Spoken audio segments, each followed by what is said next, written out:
All right, so I put together a little video of what you would get to do in class.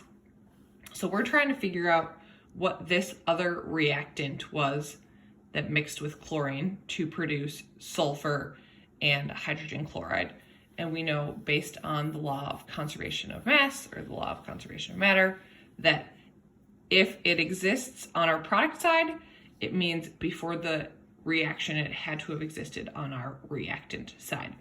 So this little yellow, I don't know what these things are, little plastic tab, represents our sulfur atom, and then the white plastic tabs represent our hydrogen atoms, and the green plastic tabs represent our chlorine atoms. So I'm going to rearrange these to show what they would have looked like when they were reactants, before they reacted. So we know that the chlorine, ooh, it's hard with one hand. The chlorine was over here, because we know part of our reactant was two chlorine atoms bonded together. And so that leaves us with a sulfur and two hydrogens. So I'm going to move the sulfur over here and the two hydrogens over here.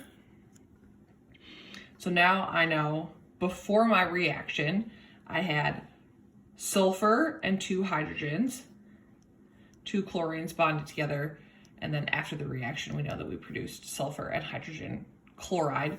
So now you need to look back on the assignment and figure out, what does this represent? If it's one sulfur and two hydrogens, we can look here and say, all right, well, I know that hydrogen sulfide is made up of one sulfur and two hydrogens.